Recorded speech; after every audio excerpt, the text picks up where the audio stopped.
Well, just leaving a guy's driveway here with a Gravely haul. You never know what you're gonna find, but we got some real old stuff here. Serial number 2111 Model L, which should place it to be a 1938. I know that's hard to believe, but it's true. 1938 Model L. Talk about cool. So, stay tuned. Well, it's a nice fall day. Cruising back from getting this haul. And I'm trying to look at some leaves. The sun's coming out. It's been raining the last couple days. Well, it's just nice out, but another tractor jumped in the back of the truck. So, we'll have to deal with that. What a shame, huh? Let's take a look at this crap that we got. So, we got this machine here that says U.S. mail on there. I don't see any actual postal tag anywhere on there. So I'm kind of thinking that it's not a true postal. Came with this rotary plow and these steel gear reduction wheels. And I haven't even opened the hood on it or anything. Let's see, we got a Wyco mag.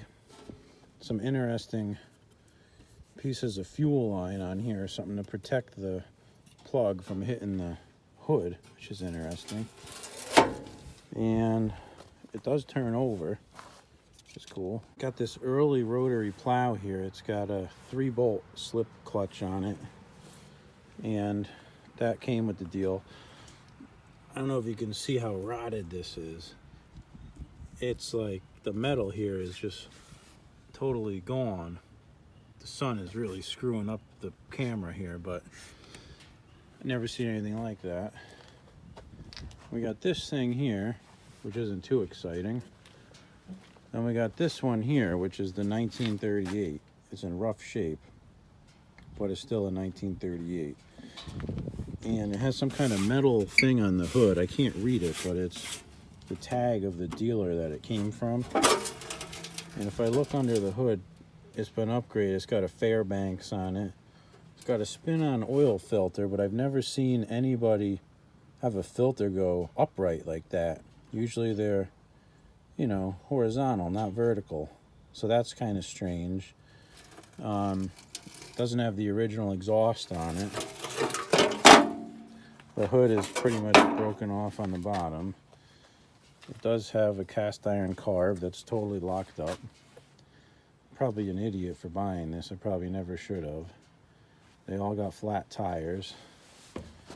It's missing the aluminum cap off the axle on this side. Still has the aluminum fuel cap on it. But here's the thing. Serial number is 2111. Well, anyways, back to this thing. So this one here is a L model. And let's see, let's open the hood.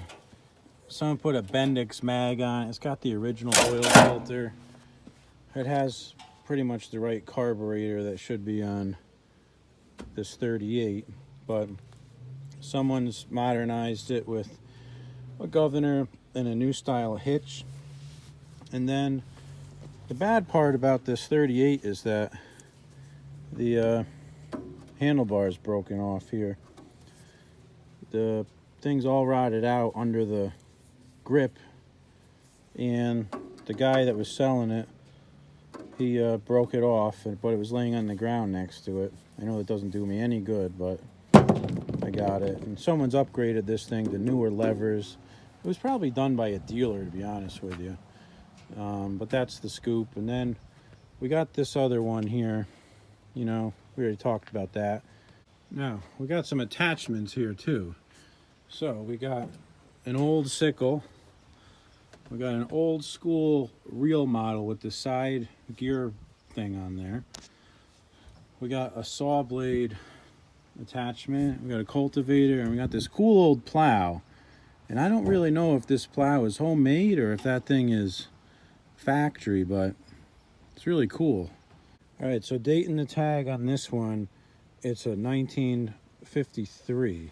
Number 77323 will be a 1953. And this one here would be a 1960 for the U.S. mail job here. It's kind of cool.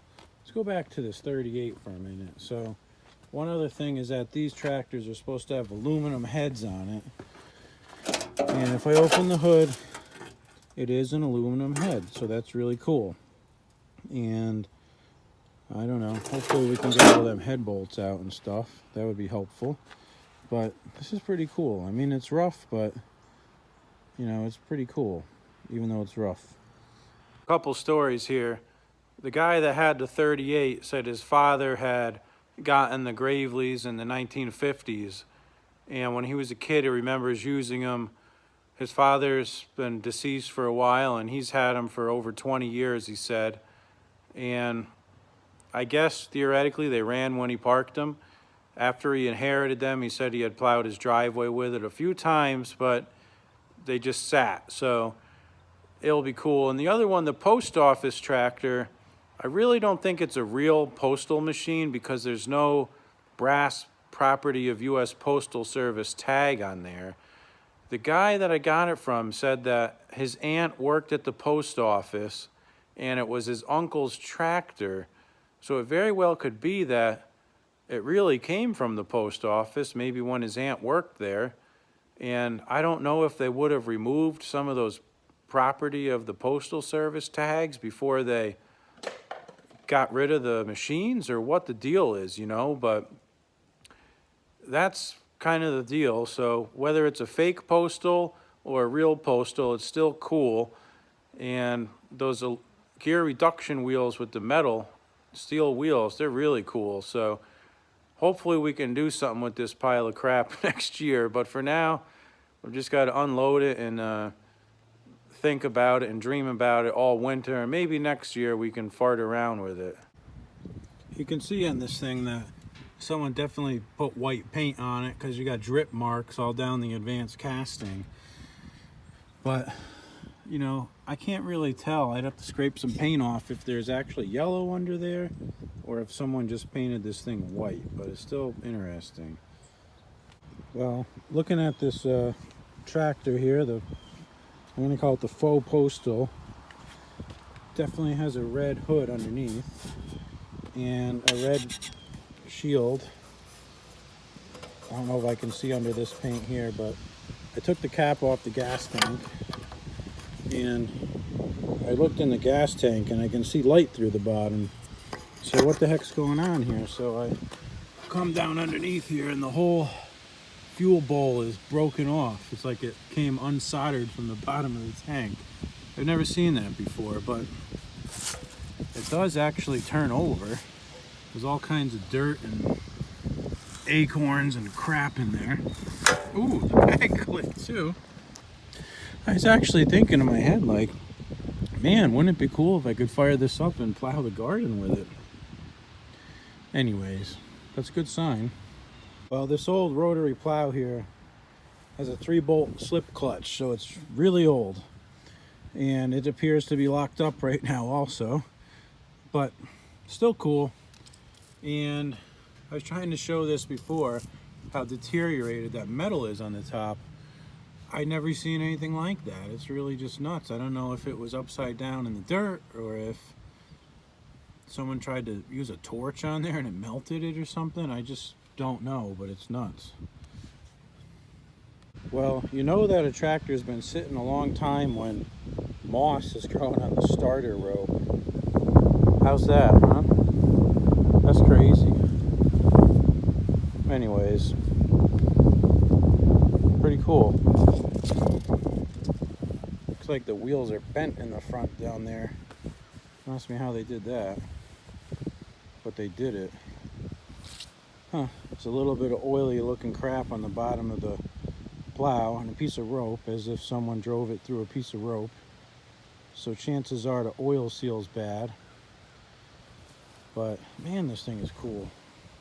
Remote PTO. It's really cool. It is super cool.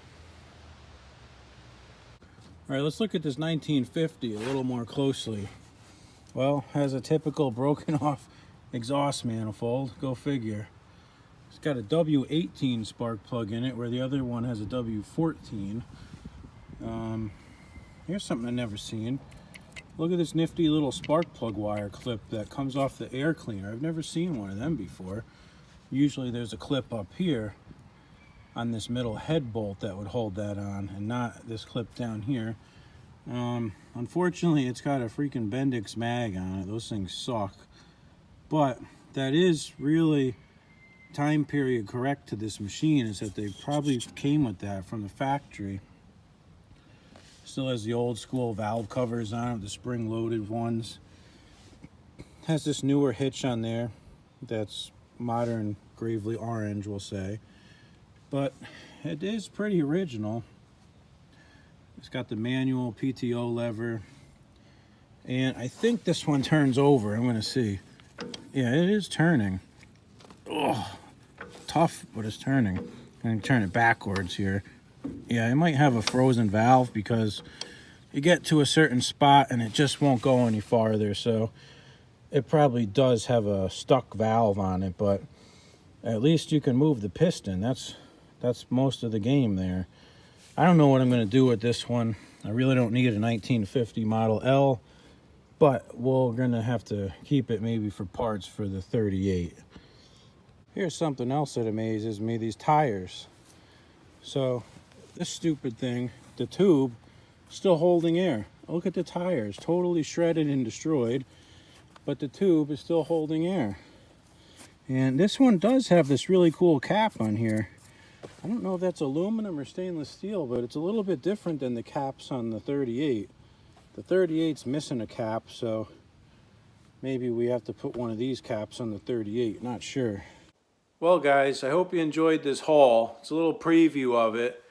And you know, the guy on the first stop, he had this really long driveway. It was like 600 or 700 feet long. It was crazy, but he had the Graveleys, and he was very, very happy that I was going to try to fix them and restore them, and that really made his day. So I like it when that happens, because there's a lot of guys that get this old stuff and they flip it and they part it out and turn it into profit, and that's not what this is about. This is about fixing the thing. So stay tuned for more videos. Please comment, like, and subscribe.